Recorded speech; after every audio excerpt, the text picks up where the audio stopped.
So this is where the textbook gets pretty old. They want to try to make globalization more accountable, so we look to examples.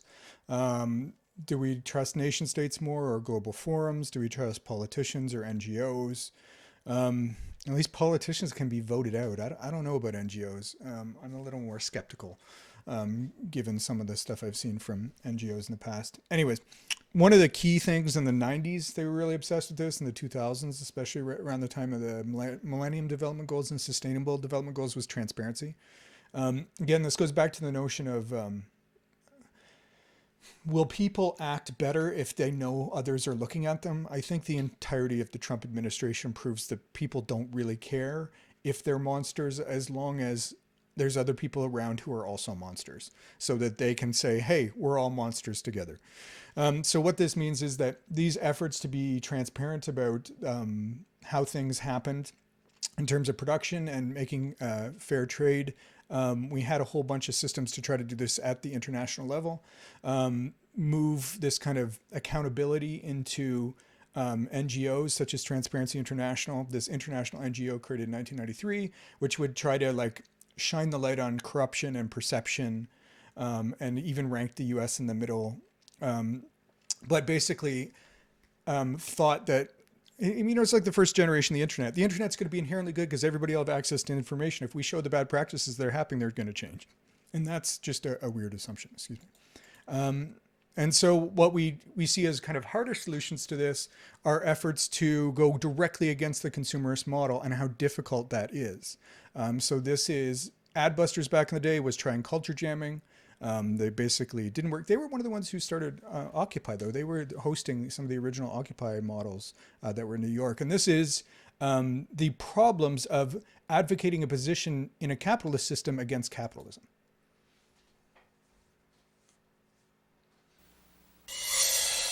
Black Friday is almost gone, but if you think everyone was in the shopping mood today, think again. There is a growing movement aimed at buying less, or as this ad points out, nothing at all.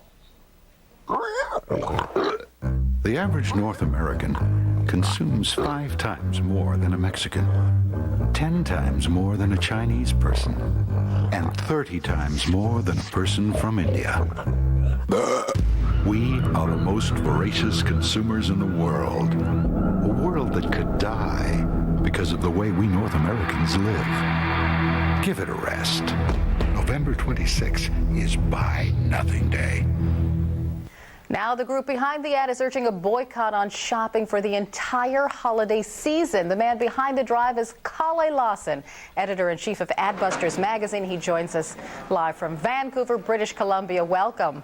Yes, hi. I should point out that the ad you just saw, we were not able to buy any airtime on MTV, Fox, ABC, NBC, or CBS for that ad. Well, why do you think that is?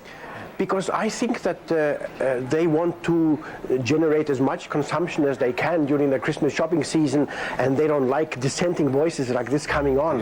No, we make our money off of advertisements, so we want the money too. But yes. Do you really think we're monsters because we will take whatever money we get. We don't care. portraying consumers as pigs is an effective way to get people to stop buying so much?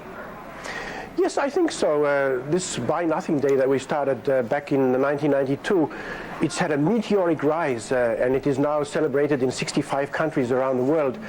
So today in the United States of America, when millions of people were going and shopping like crazy, there were a few million other people around the world who didn't buy a single thing. Oh, it's so hard to believe. Kalle, I mean, Black Friday is like a tradition. People love to go out on this day and shop. We absolutely love it. Why do you want them to quit shopping? But think about it. After this very spiritual holiday of Thanksgiving, why is it that our culture is somehow then requiring us to go out the next day and max out on our credit cards and buy probably more than we need to buy?